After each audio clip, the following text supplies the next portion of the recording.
Travis Pennington Murphy watched the crowd of people enter the gym at Central Florida Community College.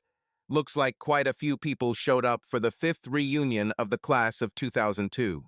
He decided to wait a little before entering. He was pretty sure Faith wouldn't be there. At least her Facebook post said she would be busy at a kindergarten event with her 4-year-old's twins. He thought he recognized a few people, but at this distance it was difficult to be sure. Hey, people change in 5 years. Some change in a couple of weeks. Finally, he got out of the car and slowly walked towards the gym. 5 years have passed since he was in his hometown. He spent the first 20 years of his life here, in this beautiful old southern city. Memories flashed through his head. The voice made him jump. "Hey, Trav, is that you, buddy? Damn, Jack Burns, how are you doing?" The two friends smiled and shook hands. Travis looked at the young woman standing next to his friend. Betty Owens, you look gorgeous. How are you?" "She's Betty Burns now, Trav. We have 2 kids and a third on the way." "Look at you, Trav. Oh my God. I'm so sorry, man. What happened?" "Hey, don't worry. Things will get better in a couple of months." "Betty, you look great. Congratulations to you both. You're very lucky. Have you seen Tim or Frank lately?" "We see them often. They should both be here with their wives. Frank married Grace Herndon and Tim married Jane Stevenson. They will be very pleased to see you again. How long are you here for?" Travis smiled. "Yeah, I think I'm back for good this time. I just stopped by for a minute. I haven't even stopped by my mom's yet." "Hey man, that's really cool. I'm so sorry about your dad. He was a truly wonderful man. He was always there for us when we were kids. Are you out of the Marines anymore?" "Almost. I'm on terminal leave. After 3 deployments to Iraq and Afghanistan, I needed to be there to look after my mother. She was lost without my dad." By this time, they entered the gym. People called him by name. There was applause and shouting. There was suddenly silence, and Travis felt someone grab his arm and turn him sharply towards him.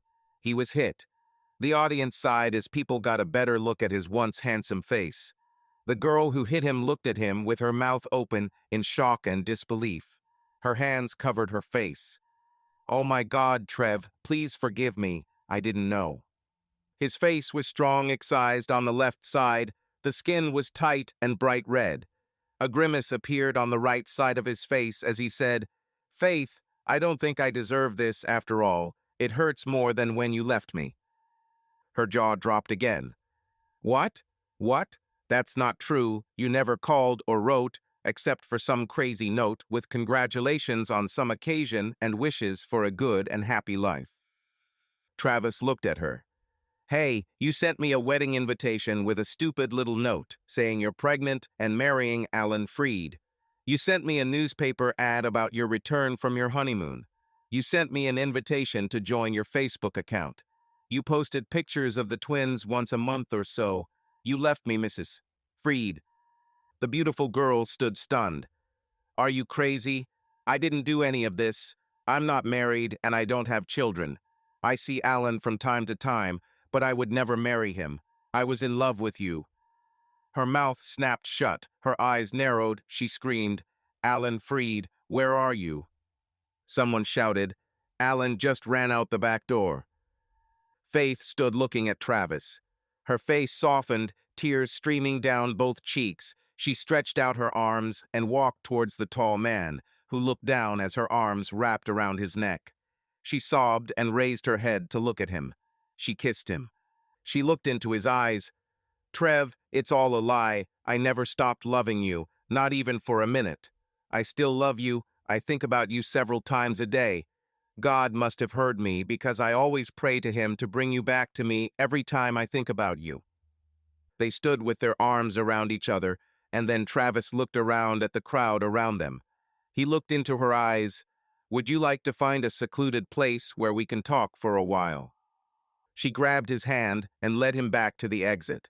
She led him to a car parked by the door. She pressed the button on the keys to unlock the doors. He opened the front passenger door. She said, "No, sit in the back. It will be easier for us to talk." I need you to tell me again what happened when you left home 5 years ago. Okay, in a nutshell, while I was in Marine Corps training at Quantico, Virginia, a few weeks later I received an invitation to a wedding between you and Alan Freed that was to take place in 3 days. There was a note at the bottom saying you were very apologetic, but said she was pregnant with his child. Then, another month later, I received an email with a copy of a page from the Ocala Daily News announcing the return of you and your husband, Alan. Frida from her month-long honeymoon in London, Paris, and Rome. There was a photograph of you both. Then, about 8 months later, I received a copy of the birth announcement of your twins. Then I received a notification that I had been added to the list of friends on your MyFace site. I signed up and could see new photos of you, your children, and Alan when I want to. I admit that I watch it once a year. It's too painful. I can tell you that it's all a lie. The only person who had access to all these things was Alan. I will kill that bastard. I will crush him. Marry him. I would have died sooner. I was never with him. I can prove it. I've never had a man and my name is still Faith Hall. Travis smiled at her and then winced a little. I've never had a woman either. With a face like that, I'll probably always be alone. No, I don't believe it. You are such a wonderful person that every girl would want you. You? I'm bigger than everyone else. Will you kiss me again? Yes, anytime. No, always. Faith heard Travis whisper the words she wanted to hear. He said, Faith, I thought my life was doomed to be very miserable for the rest of my life. I was dead inside for 5 years. I couldn't stand being around beautiful girls. They brought back memories I didn't want. I didn't really enjoy anything I did. I took distance learning courses all the time in college and earned 4 different degrees in business administration, marketing, accounting, and criminology. Criminology? Faith laughed. You. They didn't have many courses. I guess I could have chosen cosmetology. I could have become a cosmetologist. Faith kissed Travis again. Trev, let's go to my house. I don't feel comfortable in the car here. Okay, I need to stop by and see my mom. I tried calling, but she didn't answer. Darling, why don't you stay at my place for the night and call your mom tomorrow? Huh? Honey, your mom is only 49 and looks 35. She's beautiful. She dates a lot. About. Please don't be angry with her. She's still young. Angry at mom? No way. I'm very happy for her. I know she loved Dad with all her heart, but he left 3 years ago. It's time for her to move on with her life. I know that's what Dad would want for her. Travis followed Faith to the apartment complex. He tried to tell her that he would get a motel room for the night, but she wouldn't even listen. She said, I want to hear more about your life. I need to take a closer look at you and figure out what can be done for your face, and I won't go into a hotel with any man unless we're married. She helped him carry his bags to her apartment. He wasn't surprised to find that her apartment was neat and attractive, with nothing out of the ordinary. He saw his photograph prominently displayed. Nearby was a photograph of a young woman with 2 girls whom he recognized. He pointed to the little girls. Hey, those are your daughters. Faith looked at him. No, honey, these are my nieces, my sister Nancy's children. This is Nancy with them. Faith stomped her foot. I'll kill that bastard. They set his things down and Faith pulled him into the kitchen under the bright lights. She placed a chair and he sat on it. She carefully examined his face from all sides. She took a large magnifying glass from the drawer and looked at him for a long time and carefully touched his face. She smiled at him and pulled him onto the living room couch. She kissed his forehead tenderly. That's what I do. I take photographs and create preliminary sketches, measurements, and diagrams from X-rays and CT scans that are used to plan facial reconstruction surgeries. Your face should be an easy case. Faith led him to the living room sofa. She sat down next to him and kissed him again. Travis Murphy, you don't take care of yourself at all. Looks like I'm going to have to take this into my own hands. I think your face can be repaired. We'll find out in a day or two. I can't believe they haven't done this yet. They plan to do it in a month, when I've healed a little. I need to go back to the Naval Hospital in Washington to do it. No, you're going to see the doctors I work with on Monday. They're some of the best in the world at facial reconstruction. They're husband and wife, and they work hard for the Department of Defense. I want you to be operated on correctly. Maybe I'll have to look at you for the rest of my life. Really? Are you serious? I think so. We need to get to know each other again, but for now you seem to be the same guy I loved so much that I never looked at other men seriously for a long-term relationship. I feel the same way about you, Faith. I never thought about another woman. It's true. I admit I looked at a few, but they weren't what I was looking for. Travis, I have to admit that I've been expecting you for a while now. Please don't tell Mom I told you, but we talk almost every day, and she hinted that she was sure you'd be home before the summer. She also told me that she thinks you still love me. She says you refuse to talk bad about me or get angry with me. You never told her what happened between us. We couldn't figure it out. I love your mom very much, Trev. I think of her as my best friend. We both love you very much. I didn't know you knew each other so well. We both know one thing. We need you in our lives. Travis kissed Faith. Faith stood up and said, smiling, I'm going to change into something more comfortable. Why don't you change into shorts or something? Trev opened his smaller bag and found a pair of gym shorts and a tight t-shirt. He changed his clothes and turned to see Faith leaning in the doorway, smiling. Stop, I just remembered something. Travis jumped up and went to his bag. He opened it and took out something, then put the bag back in the bag. He sat down next to Faith and took her hand, holding it tenderly. He looked again into her eyes. Then he said quietly, Girl, I love you with all my heart. I wore this for 5 years. I wanted to throw it away many times, but I could never do it. I bought this little ring because I was going to propose to you next time. I'll see you. Will you accept it, albeit belatedly? She stared at him, tears streaming down her cheeks, but she didn't hesitate for a second. Yes, yes, my love, I will accept this ring and promise to be faithful to you. I will marry you, Travis P. Murphy. She laughed a little and looked at him. Oh, honey, I forgot what the letter P stands for. Pennington, honey, Pennington. That's Mom's maiden name. Oh, I know that name. That name is very familiar because I work in the Pennington building downtown. Mr. Pennington died a few months ago. A certain young man took it over. Looks like he'll be here soon. I know a lot of girls who work for them. Everyone who works for Pennington's company is wondering what will happen next. Nobody knows anything about this guy. You know, yes, you are. I do not know anyone. Her eyes widened. You? Travis nodded. I inherited it from my uncle, my mother's brother. I came to do business. Do you know Alan works there? Travis grinned. It wasn't a happy smile. No, I didn't know. Does he have a good job? Yes, honey. He's always bragging about what a great job he has. He loves his job. MPH. Ouch. Faith found it difficult to speak when Travis kissed her. Wait, honey, let's move this to my bed, okay? She jumped up and ran to her bed. She looked back and saw that Travis Murphy was right behind her. Faith stopped by the bed and looked at him as she took off her shorts.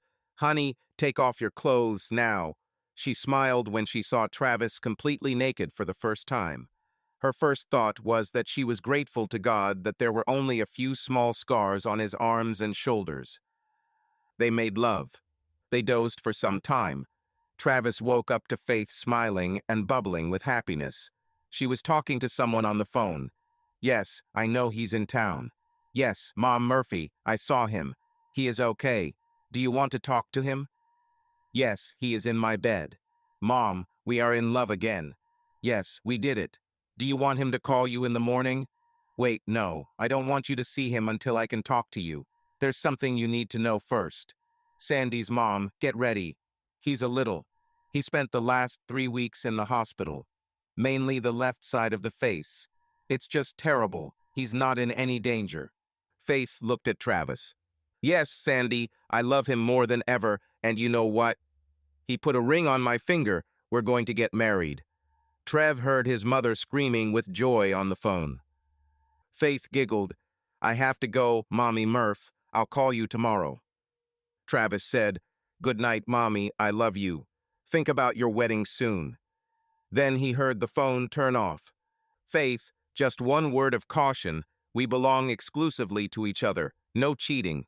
So if that's not what you want, let's just remain friends. Fine. Faith said, Maybe you don't trust me enough to know that even if I went out with another man for recreational sex, I would always come home to you. Love wouldn't come into it. Do you love me enough to allow me to satisfy my purely sexual desires with other people? I'll have to think about this for a while before we get married.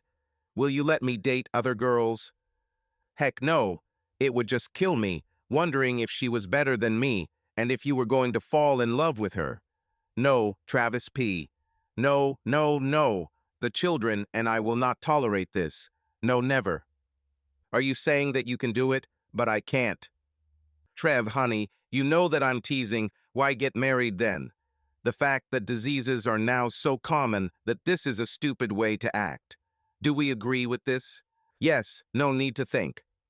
Honey, maybe after we've been married for a few years things will change, and we might want to change the rules, then we can talk about it, since we're strictly monogamous now, okay? I like it. I want only you. I think 30 years is too early. Travis, don't worry about it. Get back to the matter at hand. Make love to me, please. In the morning, Faith called Travis' mother, and she and Travis went to his mother's for brunch. Now she lives in a very beautiful apartment with a wonderful view of the embankment of a beautiful lake. His jaw dropped when he saw his mother. She was truly beautiful.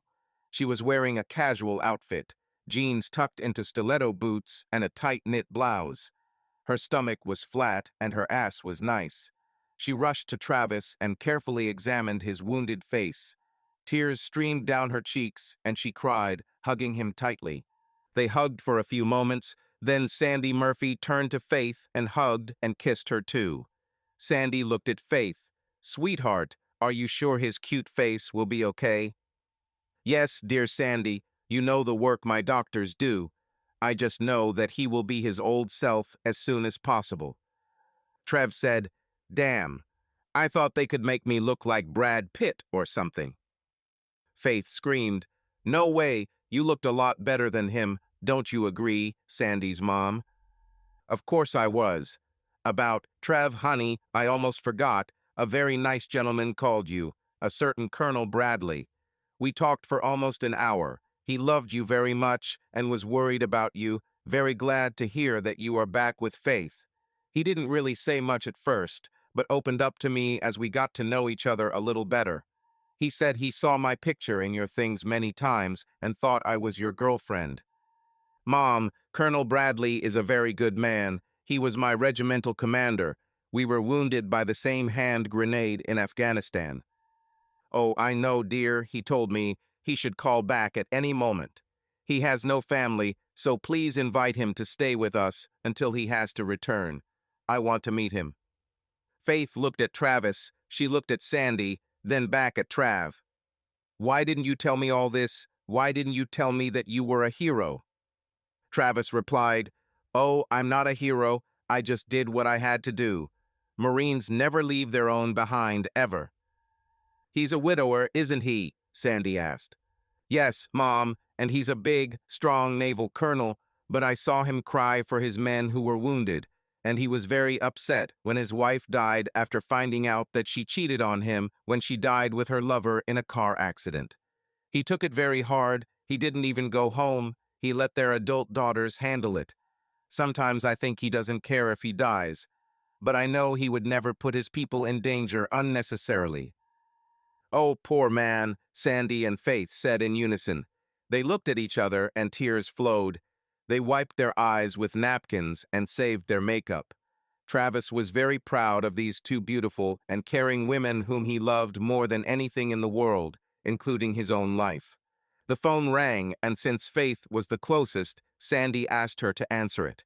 She said, "Good morning, this is the Murphy residence.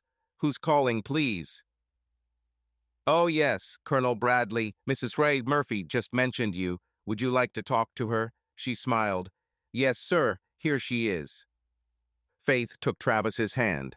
"Let's go to the kitchen and get some coffee." "What?" "Honey, give Mom some privacy while she talks to him. She's more excited about this conversation than I've ever seen her." "Is she interested in him?" "Why not? She's never even met or seen him. I have a few pictures of him on my little camera." He pulled out a small Olympus Stylus 700 camera from his jacket pocket. Travis took the camera out of its case and turned it on. He switched the camera settings to view images. He scrolled through the photos to the ones from a few days ago, where both of them were in full dress uniform. Both were tall, handsome men. The colonel had gold piping on the visor of his cap, and his chest was strewn with medals. The next photo was of just Travis, followed by another close-up of the colonel, and then a photo of the colonel in camouflage holding a can of Bud Light. There were many photographs of Marines she did not recognize. Travis tried to hide one photo from Faith, but she wouldn't let him. Faith grabbed the camera from Travis and ran into the living room. She showed a photograph of Colonel Sandy. She laughed into the phone. "Oh, Hank, I see a picture of an older man in uniform with my son. Is that you? Wow, you look very handsome, like a Marine Corps recruiting poster. What's the next shot? Oh, close-up of your face. You have a nice smile, Hank. Oh my God, isn't it Trav? It was a shock." Then, "Hank, let me know when you land and where, and I'll meet your plane. I'm a nurse, so bring your medical documents with you so I can take care of you." "Looking forward to seeing you too, Hank. Hurry up." She turned and looked at her son, then hurried towards him and carefully examined his face. Her lips trembled, and she clenched her teeth. She looked at Faith.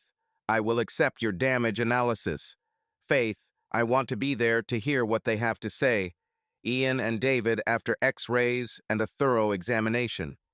Sandy took Faith's hand. "Did you look at his cute ass last night? Is there a lot of good meat and leather to work with?" An hour later, the three of them were discussing going out to lunch when the phone rang again. Sandy replied. Her face lit up with a charming smile. "Hey, Hank, were you able to book the flight?" "About. You did it, didn't you? Is it great that it's so soon?" "About. Faith will be with him." "Fine. Yes, he can take us to MacDill Air Force Base." "Yes, based on operations. We'll be there, Hank. Can't wait to meet you." All three arrived a few minutes early and were parked in front of the temporary operations office when a Marine TFA-18 pulled up and parked in front of the building. 10 minutes later, a large Marine officer emerged from the building. Travis was also in uniform and saluted the colonel when they met. When the greeting was completed, the colonel, grinning widely, grabbed and shook the captain's hand. "Trev, you look good, son." Travis introduced everyone. Faith and Sandy hugged and kissed the handsome Marine. He looked at the two women and then at Travis. "You were right. They're both amazing. None of these girls can be your mother." Trev smirked. "See, I told you he was an older flirt. Although he is harmless, ignore him, and he will probably go away." Sandy smiled. "Honey, remember that your mother is old too, but I can still give you a slap you'll remember for a long time. I thought I taught you better manners." She took the colonel by the arm and headed towards the car. The large Marine limped noticeably and used a cane for support. He kept his smiling eyes on Sandy. Faith helped Travis with the colonel's bags, and they placed them in the trunk of Sandy's car. Faith watched Travis carefully. She noticed a flicker of pain on his face every now and then. As Travis walked her to the front passenger side door of the car, she asked, "Honey, are you okay? You look like you're in pain. Do you want me to drive?" She put her hand on his forehead. He was very hot. "Sandy, Trav has a fever. He's hot." Faith held him tightly as Sandy rushed to help. They helped him into the passenger seat. Sandy felt her son's head. She looked serious. "We need to take him to the base's emergency room." Faith looked around. then ran back to the transit operations office. A moment later, an ambulance pulled up and Faith pointed to the vehicle. The ambulance crew quickly placed the young Marine captain on a stretcher and examined him. Colonel Bradley told the EMS that Travis was recovering from his injuries and the occasional infection could result from an undetected shrapnel. He suggested that doctors check the medical records at the Naval Hospital in Bethesda, Maryland. Faith and Sandy held each other, crying as paramedics checked Travis' vital signs. Sandy, Faith, and the colonel followed the ambulance to the base hospital emergency room and waited in the waiting room. Shortly after their arrival, an Air Force colonel entered the room. He wanted to know how he could help. Colonel Bradley explained the situation and mentioned that a young Marine captain had been recommended for the Congressional Medal of Honor for actions during which he was wounded in Afghanistan.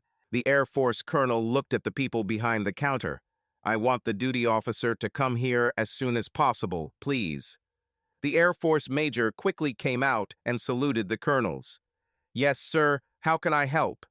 The Air Force colonel explained the situation and requested a status report on the Marine captain as soon as possible. The Air Force colonel looked at the Navy colonel and said, "Colonel, you don't look good either. Is everything okay?"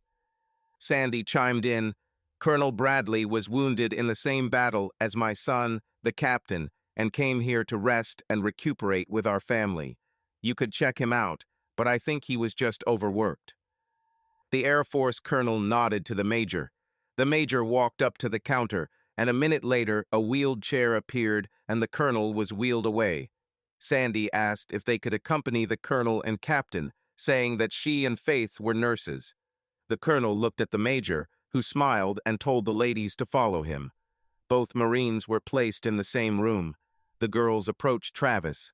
The doctor who was with Travis smiled as he looked at the Marine lying on the gurney. "Well, now I understand why Marines are always smiling. Ladies, let me assure you, the captain is fine. We found a very small piece of foreign matter in the wound. There's probably a piece of his uniform on his shoulder. It was infected, and we removed the object. We put some antibiotics on the wound, gave him an injection, and will put a bandage on it soon so he can go." The doctor examining Colonel Bradley said, "The colonel is just too tired. I'm surprised he can even walk with all his wounds." Sandy hurried to the colonel and kissed him lightly. "I'm a nurse. I'll make sure he's well rested." The major said, "Ma'am, if you promise to keep an eye on him, we can also release the captain. Now we are confident that we have removed the problem, and we have filled him with antibiotics. Keep an eye on his temperature. He should be fine. Feel free to bring them back if you deem it necessary." Everyone returned to Sandy's condo in less than 2 hours.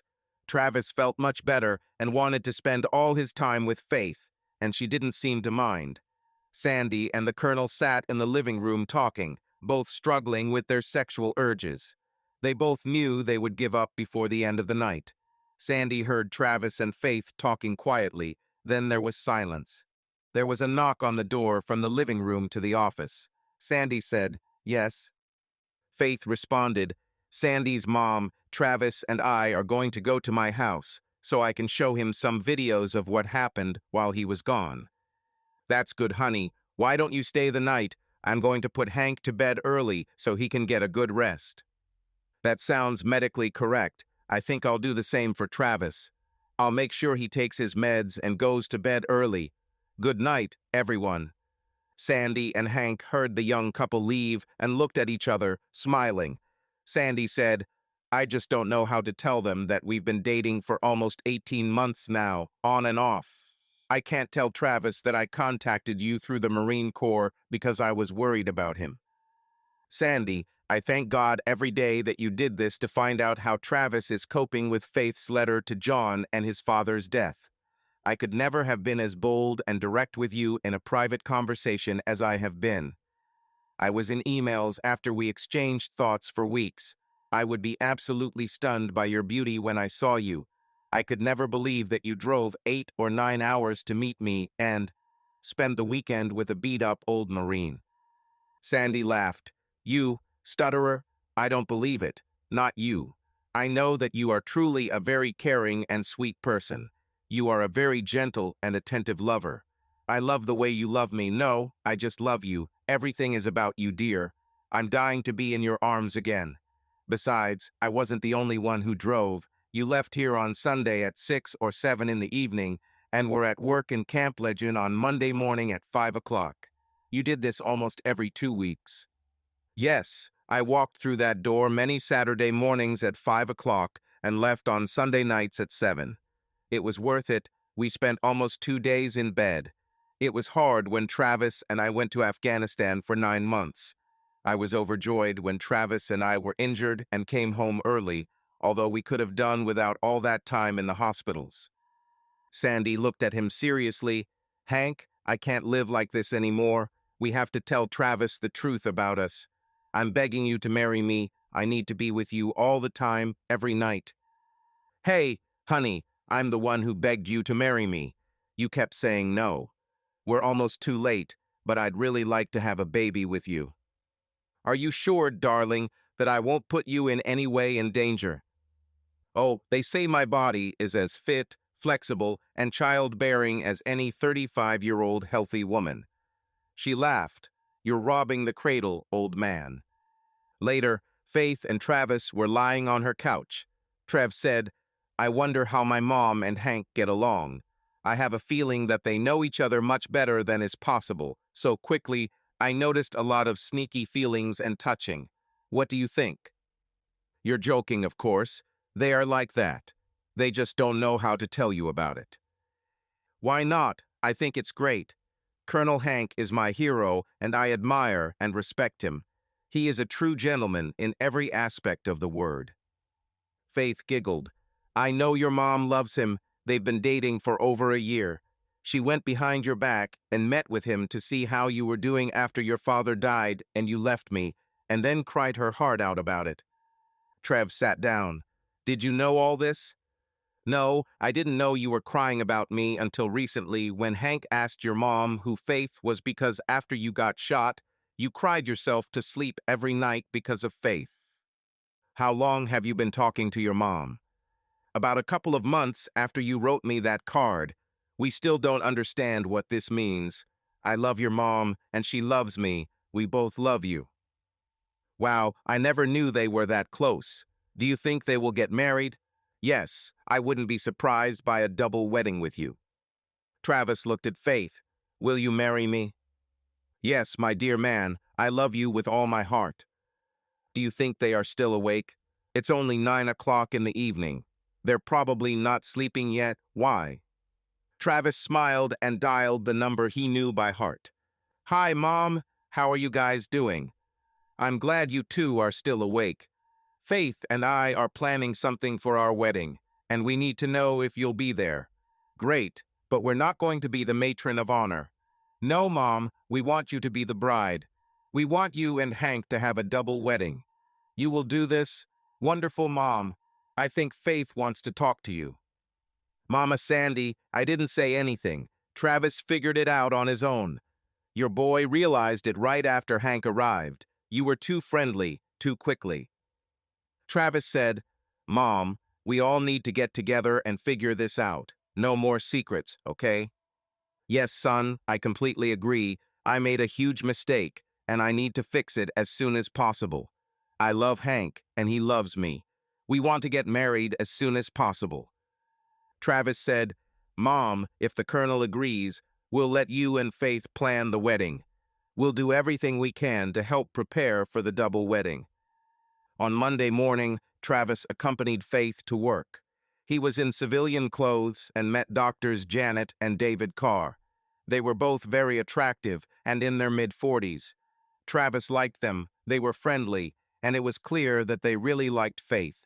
Dr. Bezjan noticed the ring on Faith's finger, and both doctors were clearly happy for Faith and congratulated them both. The nurses, receptionists, and all the assistants gathered around Faith and Travis to wish them well. Travis was X-rayed, and then Faith took a series of pictures of his face from different angles. She loaded the results into the computer and overlaid a grid on the photographs. The doctors examined his face and dictated a large number of measurements and degrees, most of which Travis did not understand. Faith followed the doctors into their office, telling Travis, "I'll be right back, honey." Faith came out and explained that she needed to work with the information received and prepare a computer model of his head and face that the doctors would use when planning procedures. Afterwards, they will examine his entire body to see what they have to work with. She said they would see him again in a couple of hours. Travis told Faith that he was going to hang out and see the Pennington Company. He left the office and found a sign indicating that the Pennington Company's executive offices were on the top floor. He took the elevator and found himself in a large reception hall. There was a large table in front of him. A very attractive young woman smiled at him. "Can I help you with something, sir?" "Yes, I would like to meet Mr. Brandt, please." "Are you expected, sir? I don't see any appointments right now." "No, I don't have an appointment. Tell Mr. Brandt that Mr. Murphy wants to see him. Travis P. Murphy." "Yes, sir, Mr. Murphy, take a seat there, and I will see if Mr. Brandt is available at the moment." Travis remained in front of the counter. The girl turned her back to Travis while she was talking on the phone, then turned back in her chair and said, "Mr. Brandt is very busy right now. Please take a seat. He should be free in an hour or so. Perhaps if you indicate your business to Mr. Brandt, this will help. Tell Mr. Brandt that the P in my name stands for Pennington. Tell him I'm here to see if he'll be working tomorrow." The girl's jaw dropped, and she said, "Yes, sir, Mr. Bed Murphy." She pressed a button on her phone and repeated the message he had given her. She looked at him carefully as she listened. She covered the microphone with her hand, smiled, and whispered, "I'm talking to his secretary." Travis smiled at her and winked. A moment later, a short, plump, balding man burst out of the door and quickly walked up to Travis, extending his hand. "Nice to see you, Mr. Pace Murphy. I'm Gordon Brandt, CEO. I wasn't expecting you today, sir. Would you like to come into my office, sir?" Travis looked at him coldly. "Thank you, Mr. Brandt. Firstly, please ask this young lady to indicate the right person to issue me a badge with the same name that my uncle used. Thank you."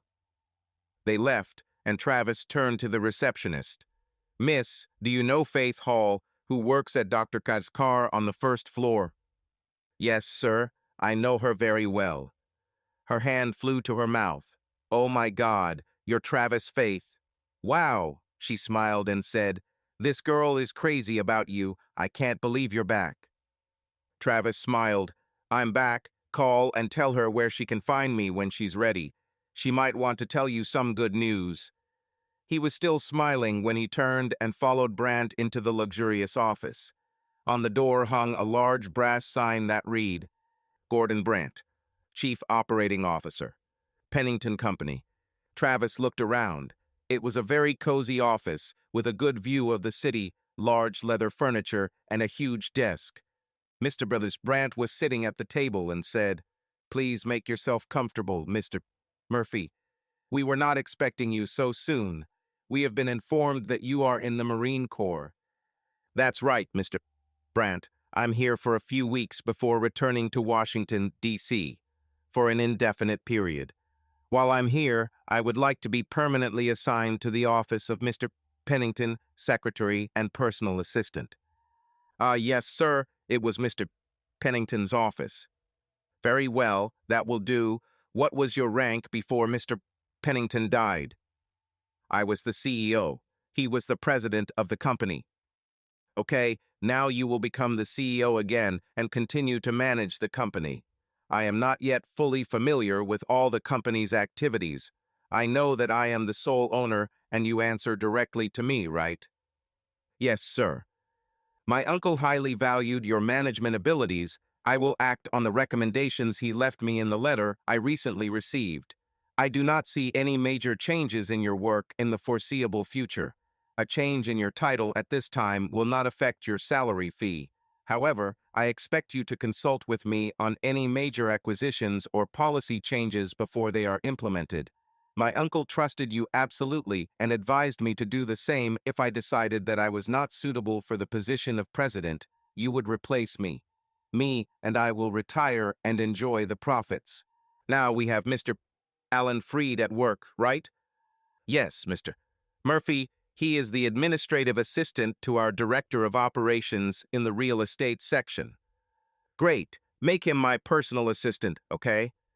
No problem, sir. Travis stood up and smiled at Mr. Brandt. Gordon, I think we'll get along well together. Please understand that I only expect the truth from you. I absolutely don't need someone who will always agree with me, okay? Gordon smiled. Of course, boss. You will always get the unvarnished truth. Travis smiled back. I think I have an appointment with Dr. Kachankar and Dr. Tefokar soon. I will contact you later today. Can you arrange a secretary and my personal assistant within a few hours? Yes, sir. It will be done. Your office will be ready by then. Great. Travis walked into the doctor's office and asked for Faith. The receptionist pressed a button and said, "He's here, honey." Travis heard the door open behind him, and when he turned around, he saw her. Come in. The doctors are ready to talk to you. She led him into a large office. Both doctors met him and shook his hand. Dr. Dave said, Mr. Proud Murphy, we haven't had a chance to tell you that we are really pleased to finally meet you. We know your mom well, and of course we know and love Faith. We feel like we know you because we always talk about you, Sandy and Faith say. Your mom should be here in a minute with her fiancé. We'll wait for them if you don't mind. We contacted Bethesda Naval Hospital and received your medical records. The Department of Defense has agreed to pay for our services as your primary care physicians, so you will only need to return to Washington for special events when you officially retire. We love it because we usually have to travel to work with wounded military personnel. We have found that your recovery is much faster if you are at home. We do this for free as our way of saying thank you to our wounded who sacrifice so much for their country. Dr. Jan smiled. Faith would have left if we hadn't done this. We couldn't lose Faith. We feel like you're part of our family too, Travis. Just to put your mind at ease, we think we can make you new again. Any scars should fade quickly. We don't see any problems we can't handle, okay? Travis looked at Faith. What do you think? About Trev, you know that I thought so from the very beginning. I want only the best for you. I will have to look at this and kiss this every day for the rest of my life. Darling, I have seen faces so terrible that I almost felt sick just looking at them and working on them, like I worked on you this morning. Then to see them a month or so later, and there's no trace of what they looked like before, it's so touching, and I really love what we're doing here. Sandy Murphy and Colonel Hank were brought into the room and Carr's team explained the entire situation to all of them. Everyone was happy. As they were leaving, Travis said, Dr. Dave, can I pick Faith up for an hour or so? I want to show her my new office upstairs. Everyone looked at him. He smiled. I inherited this building and the Pennington Company when my mom's uncle died. I promise not to raise your rent. Wow. Faith, girl, my goddess, you're going to be rich, aren't you? Dr. Jan said. Faith looked at her lover. I never thought about it. Can I still work here? Of course, but you also have to do your homework. She thought for a second. Okay, I can do it. Travis hugged her. Sweetheart, you can work here as long as you want. We will be partners in our marriage. We will decide what you want to do, as long as you spend every night in bed with me.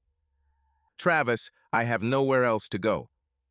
As they rode up in the elevator, Sandy said, Son, did you know there is a private elevator from the parking lot to your private office? No, really? Yes, and I have an access card to it too. Travis turned to Faith. Guess who's my admin? Assistant. Really, Alan? Travis smiled. Yeah, Mr. Freed has a new boss. Who would you recommend for the secretary position? For you. Not for Alan. My good friend Sally Burns, she is beautiful, wonderful, intelligent, and very efficient. All the girls say she is the best. beautiful. Oh yeah, did I mention she's very, very married? She's 45 years old, tall, about 6 feet, has 4 kids, and a huge husband who dwarfs her, and she absolutely adores him. T. Ravis laughed. She sounds perfect to me. They entered the main reception area, and the receptionist rushed to hug Faith. She smiled at Travis. Mr. Murphy, your office is ready. Mrs. Burns is inside cleaning up for you, sir. Your new sign will be ready tomorrow. Travis smiled. Take your time. He looked at her badge. Megan O'Day, we Mexicans have to take care of each other, right? The girl laughed and said, See, Senator, that's for sure. Travis turned and walked into the office. The woman who greeted him with a huge smile was well under 6 feet. She was wearing very high heels and seemed only about 5'2" in her shoes. She was very attractive and wore a badge that said Mrs. Sally Burns. Travis walked up to her and extended his hand, looking far above her head. She took his hand and looked at Faith, hinting, Is he blind? Faith bent over laughing. No, I told him you were 6 feet tall. He's trying to prove me wrong. Everyone was introduced to each other, and everyone was talking when Alan Freed quietly entered the office and walked up to the wall. Travis noticed him and stared at him for a moment, then whispered in Faith's ear, Honey, just ignore Alan. Don't pay him any attention. He looked at Mrs. Burns. Miss Sally, I have a task for you. I want you to compile me a directory that will tell me everything I need to know about this company and how it operates. It will be for my eyes only. I want a description, from your point of view, of all the leaders of the various departments, divisions, and units of this company. Tell me about the scope of their responsibilities and your opinion of their work. I want you to send a request to each of the company's leaders to submit a similar report on all other leaders. Do you understand what I want? Yes, sir, I understand exactly. I already have the first section almost ready. Mr. Brothers Brandt told me a month ago to prepare such a document. However, it did not contain the assessments of the managers. Great, one more thing. Send out a form in which each company secretary will rate each executive anonymously on a scale of 1 to 10. Got it. Mrs. Sally smiled. Yes, Mr. Murphy, I think I understand. It won't be a problem. Great. What I just requested could greatly influence my decisions regarding the company. I hope everyone here understands that this could affect many lives. I may decide to close any parts that are not profitable, or perhaps all I want. The truth is, my current feeling is that the company is well managed, and there will be no changes needed in the near future other than getting rid of some ineffective elements. He turned his head and looked straight at Alan Freed. Everything I said in this room remains strictly confidential. Besides, I inherited 3 houses, some nice cars, several yachts, planes, and a lot of money. I really don't need a headache. Everyone stared at Travis. He smiled widely and said, Well, I need some time to play with my new toys. He hugged Faith, especially with this one. Travis pulled away and looked at Sally Burns. Do we have a place where I can meet and talk to all of our employees at the same time? She smiled. Yes, sir. We have an auditorium in this building that can accommodate all the workers in this area. Okay, set up a meeting for everyone on Friday at 4 o'clock in the afternoon. Find out how long it will take to get everyone in the room, and when everything will need to stop so they can get there on time. If there are any transportation problems, solve them. He looked at Freed. You take care of it. He turned to Sally. Madam, please notify Mr. Brandt as soon as I leave, only about the meeting so he can adjust his schedule. Don't tell anyone else about anything else that happened here. Is this doable, Mrs. Burns? Yes, Mr. Murphy, it's doable. Travis looked around, looked at his family and said, Come on, I need a rest. Sally said, Mr. Murphy, sir, would you like your chauffeur to pick you up in a limousine when you are ready to come again? Travis smiled. Thank you, Mrs. Burns. I'll call you if I need to. Sir, you need to carry this satellite phone with you at all times. All the important numbers are already programmed in it. You can contact any place in the world where there is a telephone connection. Thank you, Mrs. Burns. This will come in handy. Sir, please call me Sally. I'll feel more comfortable that way. Sally, I appreciate it. You can call me whatever you want. My fiancé loves you very much. Sally smiled. Thank you, Mr. Murphy. The four left the company headquarters. Faith returned to work, and Travis, Sandy, and Hank got into Sandy's car when Travis' cell phone rang. It was Faith. She said Carr's doctors had given her the rest of the day off and that she needed a ride home. Travis looked towards the front door and saw her just leaving. He drove up and picked her up. He smiled as she sat down next to him and kissed him sweetly. He told her they were going to see Travis' new house on the river. This was Faith and Hank's first visit. Travis and his mother had been there many times. The estate was very beautiful. Hundreds of azaleas were in bloom. Some of the huge flower beds were different shades of pink, others were white and red. Several azalea bushes were trimmed into large ball shapes and looked great. All landscaping work was impeccable. The house was very large, but at the same time cozy and comfortable.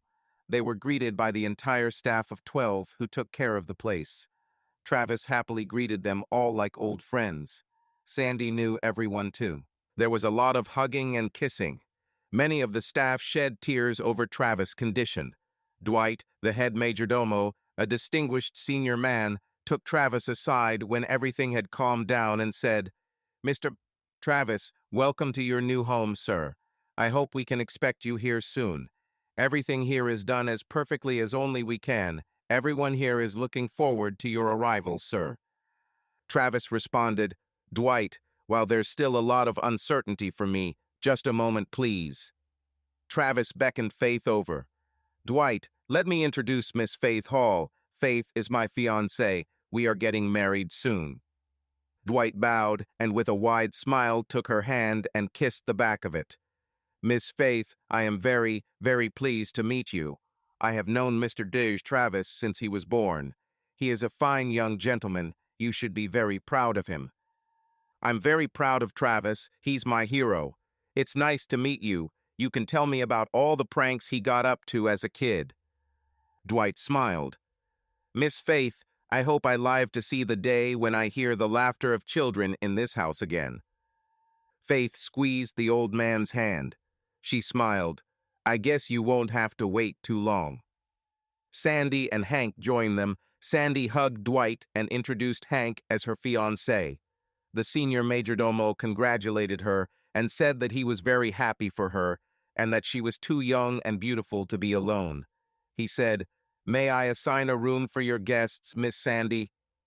"Yes, Dwight, that would be great, if my son doesn't mind. He's the master of this house now." "Yes, ma'am, he certainly is." He turned to Travis. "Sir, everything is ready for you this afternoon if you wish, sir. Would you like the Cadillac convertible to be made available for your use, sir?" "Yes, Dwight, that will be good. You can expect Miss Faith and I to be here tonight and for the near future." Travis looked at Faith. She smiled and nodded. Travis smiled at his mother. "Mom, would you and Hank like to join us here for dinner tonight?" Sandy looked at Hank, who smiled and nodded. She said they would be welcome and would probably stay the night. Travis looked at Dwight. "Is it too late for BBQ chicken for dinner tonight?" Dwight smiled. "Good choice, sir.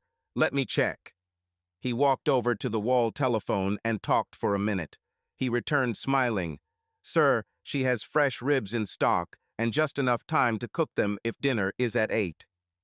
"Great. Cocktails at 7, dinner at 8, casual attire. Don't want to get barbecue sauce on my tux." Travis looked at Dwight. "The pool deck would be nice, I think." "Very good, sir." Later in the evening, the two couples chatted quietly in the jacuzzi on the pool deck. Hank smiled. "Can we visit you often? I could get used to it. It's a lot different from Afghanistan, isn't it?" "Yes, Colonel, that's for sure. The food here is much better, and hugging Faith is better than the cold boulders there. No one fired at me today. Not a single rocket or grenade came my way. I'm going to get used to it when I stop flinching." Every time I hear a loud sound, then I'll think about going outside. I remember Uncle Paul had a cute little cabin on stilts in the Keys. We're going to be there a lot. Faith said, I think I'm going to have to reconsider my priorities. It's going to be hard for me to get up for work every morning and leave Travis to sleep in our warm bed. It's going to be hard for me to go to work when Travis wants to go fishing in the Keys. I love my job. But I think it will be my full-time job to take care of Travis properly. I think I'll hand in my resignation tomorrow if we don't need the money. Travis smiled. I think we can manage without your salary. My marine pension payments should make up for that. I don't want to wake up in the morning, reach out to you, and find you gone to work. I firmly believe that I will need your help in managing the company. I don't know anything about running a business. Of course, you know as much as I do, and it's not that much. Most of it can be boiled down to common sense, and you have plenty of that. Of course, it helps that I have a degree in business and marketing. I also need you to help me stay calm. Don't let me become arrogant because I run a big company. I don't deserve it, I just inherited it. Anyone can do it. Don't worry about it. I'll remind you that the office boy puts on his pants just like you, one leg after the other. Now I want to go up and try that huge bed in our rooms. It has to be the biggest bed I've ever seen you. I'm afraid I'll lose you there and never find you. If I lose you, I'll turn on the light and find you. Travis looked at her seriously. I always thought a queen bed was big enough for normal people to do what normal people do. Faith smiled. My bed in my apartment is a queen bed. Was it big enough for you, dear? Perfect. It suits me. Let's try her. If we don't like it, we can always switch with Mom and Hank. Old people only need to find each other once every couple of months. Hank laughed. If you think so, then your mom and I must be very young. I don't know about that, sir. You don't look all that agile limping around with your cane. I looked a lot quicker than you when they brought you to the hospital on a stretcher the other day. Touché, we look rather sad as grooms-to-be. We'll probably need some help on our wedding night. Sandy laughed. For some reason, I have a feeling both of you will perform brilliantly that night. Right, Faith? Yes, Sandy's mom. Why shouldn't this night be different than any other? Travis read the company report that Sally wrote for him. He was very pleased. Sally and Alan sat while he read. He asked Sally a few questions. Her answers cleared up some things he wasn't sure about. The bell on his desk rang, and Sally pressed the button and listened to the phone, then said, Yes, let him come in. She looked at Travis. Miss Hall is here, sir. The office door opened and Faith walked in. She looked around and said, If you're busy, honey, I can come back later. Travis looked at Alan. No, honey, sit next to me, Mr. Fried. Please bring a chair for Miss Hall and place it next to me. Travis stood up and helped her sit before kissing her. We just finished talking about the company and are about to move on to the personnel. Let's continue, Sally. Sally read a very detailed report on each executive in the company.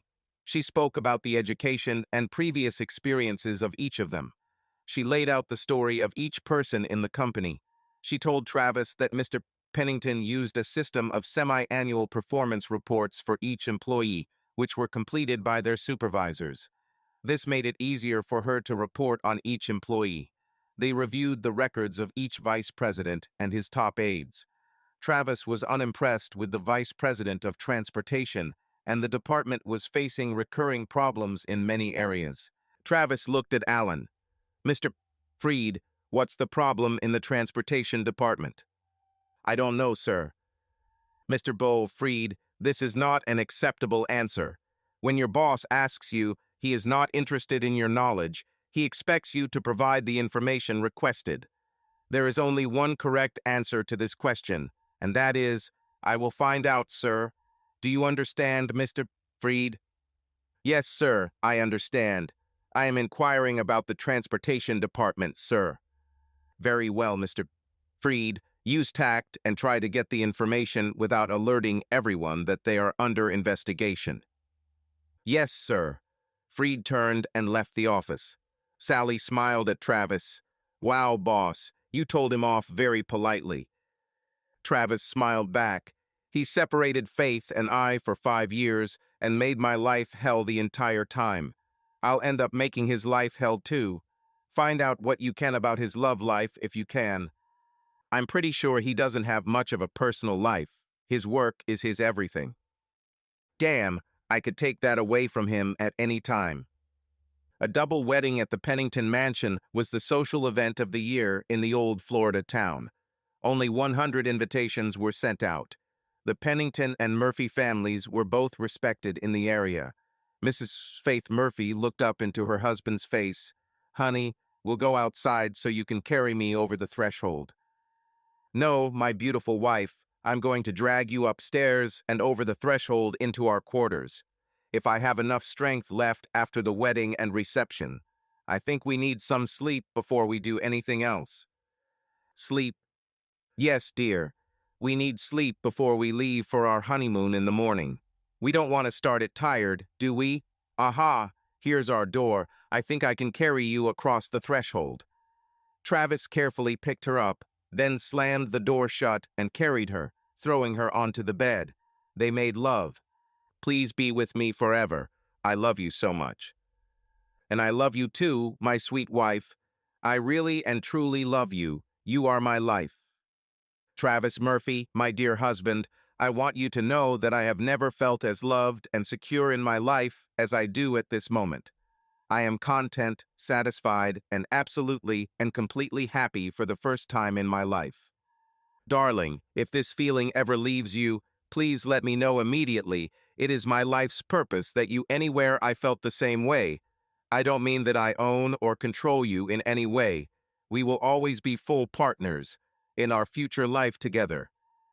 The next morning, they boarded a Learjet 25D for a quick flight to New York.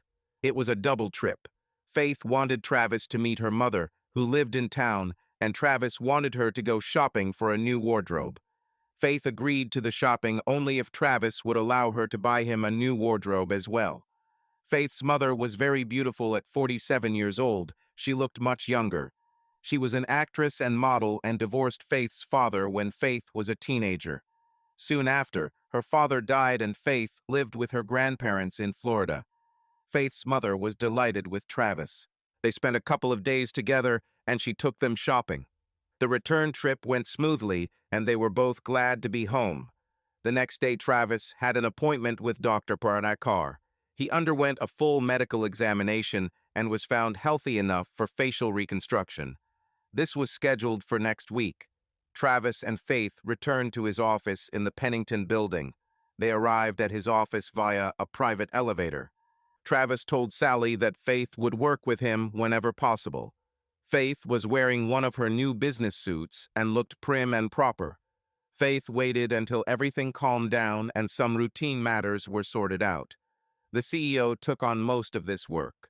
Travis was assured that everything was going well. In the morning, Sally informed him about the general meeting. Faith then took Travis's hand, and they looked around all of Pennington's offices in the building.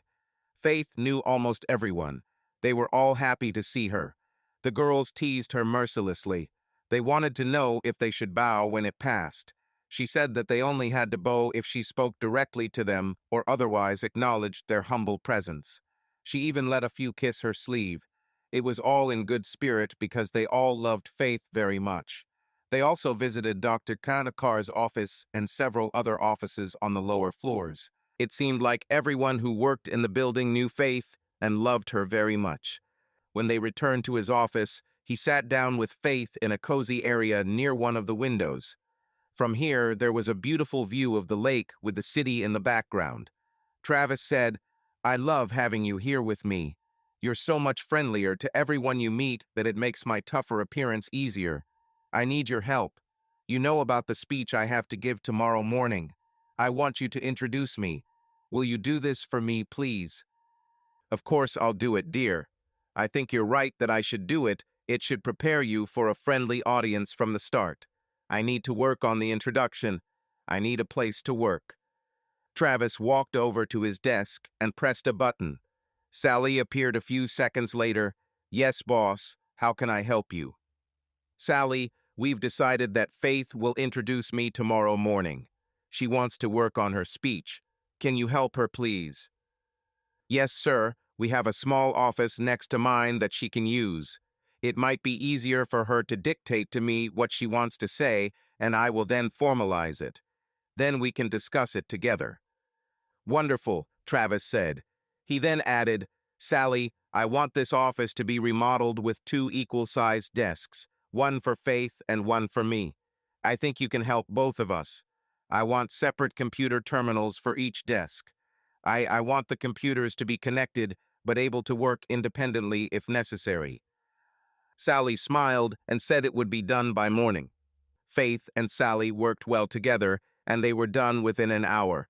They didn't show it to me. The next morning, the audience stood in anticipation as Faith, Sandy, Hank, and I walked on stage. Faith walked up to the podium and said, "Good morning, Pennington Company. How are you feeling?" For those who don't know me, I'm Faith Hall. Oops, I'm Faith Murphy now. Sorry, honey. She turned around and looked at me. We've only been married a week. She turned back to the audience. I've known my husband since school. When I first saw him, I told my friends that he was a very handsome guy. Now I know that he is really handsome. Let me tell you a little about him. He was born and raised here in Ocala, attended Mid-Florida Community College, then joined the Marines.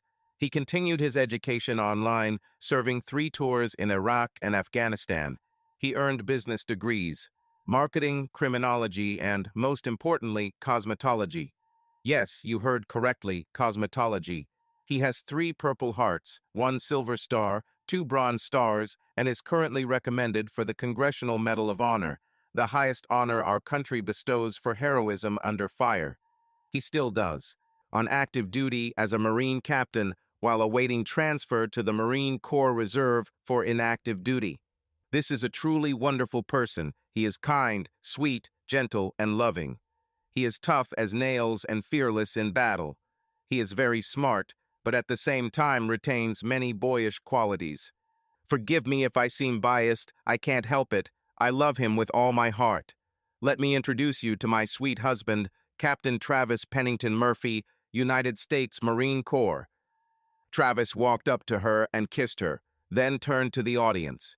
He looked at the crowd. Wow, I have absolutely no idea why I'm here. He turned and watched her walk back to the others on stage. He addressed the audience again. I would like to say a few words to try to explain to you who I am. My wife has probably already said everything that needs to be said. My uncle left me this company in his will. I've known about this for years and tried to prepare in my own way. I didn't try to learn this work specifically, but I tried to study to be an administrator capable of handling any circumstances that may arise. I did a lot of different jobs in the Marine Corps. They were all related to leadership, from assistant platoon leader, to company executive officer and company commander. I learned that one person cannot handle everything on his own. The only way for any leader to succeed is to delegate.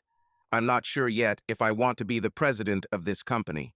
From the very beginning, when my uncle told me that I would inherit this company, he made it clear that this came with a huge responsibility. He told me this: you don't own all the people who work in the company. They own you because you are responsible for providing them with good, stable jobs. You are responsible for making sure these jobs are safe and provide the livability that Americans need, a decent wage that a person can live on and support a family with a good home. If you are unable to do this, be a man and admit it, and find someone who can manage it for you. You remain responsible for ensuring this is accomplished. Like I said, one person can't handle everything on their own. Every employee can help make sure this company remains profitable by doing their job the way they would want it done if they owned the company. If a person finds a better way to do their job, it is their responsibility to report it to their supervisor. If that manager does nothing about it, it is the employee's responsibility to leave a message in the suggestion box. Premiums will be paid for any offer that is used. He looked around the audience, then turned and beckoned Faith towards him. He again addressed the people sitting in the hall. I just wanted to make sure of the questions that you may have. Everyone applauded. One man behind said loudly, "Sir, is your wife as hot as she looks?" Travis looked at him and smiled. That's not exactly the type of question I had in mind. It's actually a lot more interesting than I expected. Let me put it this way, when that stern and no-nonsense woman comes home and changes into jeans or bikini, she's way hotter than you could imagine. That's why I look so tired all the time. Faith turned to him and pressed her face to his chest. The audience could see her shoulders shaking. Then she turned, and they realized it was laughing and not crying. She smiled. "Girls, if I'm really hot, this," she pointed at Travis, "is what makes me so damn hot." The applause was accompanied by shouts and whistles. Travis raised his hands, and there was silence. "Ladies and gentlemen, I must now introduce you to my sweet mama, Sandy Pennington Murphy Bradley, and her new husband, Colonel Hank Bradley. If you have any real problems, my door is not always open because my wife works next to me. Thank you all of you for your attention. Now get back to work." That evening, Travis and Faith were cozying up and watching TV when Travis turned down the volume and looked at his wife. "Honey, what should I do about Alan Freed? Sandy says he doesn't have a love life, he doesn't date, and he doesn't have much. Friends, his work is his whole life. I can't destroy him because he was in love with you and tried to win you. He didn't act completely honestly, but you know, they say, all is fair in love and war. Trev, dear, I didn't know he treated me like that. He never asked me on a date. He was just always there and everything. Everyone thought he was a little weird. I actually thought he was in love with Nancy, my sister. Why don't you just let it go, or maybe just talk to him?" "I'll think about it. Sally says his performance record is excellent. We'll see what happens next." Travis smiled. "Now we are ready to answer any reasonable questions. Are you sure that you didn't even realize that he was so attached to you?" "Travis, my love, you may not believe it, and I don't mean to sound smug or vain, but most of the guys I see during the day are attracted to me. I don't really pay attention to it unless I'm very attracted to him myself. Guy, how many guys are you attracted to every day?" "Lately, my beloved, only one thing you." "About?" She looked and saw his wounded face, and tears flowed from her eyes. She noticed that his left eye was not completely closed. She froze. "Honey, please close your eyes for a minute." "They're closed right now, Faith. Why do you want me to close them?" "You knew that your left eyelid was not closing completely." "No, I thought it closed completely. I think so." Travis felt a slight pressure on his left eyelid. The pressure pulled the eyelid down. He heard Faith whisper softly, "It's closed now. Open your eyes and close them again." He saw Faith's beloved face with wrinkles between his eyebrows, then closed his eyes again. He heard her sweet, soft voice. "Squeeze your eyes as tight as possible, dear." "Fine. It stays open almost a quarter of an inch. I've never noticed that before. I wonder why. We should mention that to the doctors. Don't let me forget, okay? Love you, sugar. I hope you don't get away with it because my eye remains partially open when I sleep." "What? I love you, all of you. It's even kind of cute, like you're spying on me while you sleep." Of course I'm peeking. When a man has a wife as stunningly beautiful as mine, it's wise to keep his eyes open at all times. I think I'll ask the doctors to make the other eye look the same. I need to keep an eye on you with both eyes. Faith laughed. "You never have to worry about me, darling. I belong to you, body and soul." Subscribe to our channel so that your second chaff doesn't cheat on you, and go ahead and listen to the next story, because this story is nothing compared to the next one. If you're under 18, don't even think about listening to the next one. Listening to the next one. Listening to the next one. Listening to the next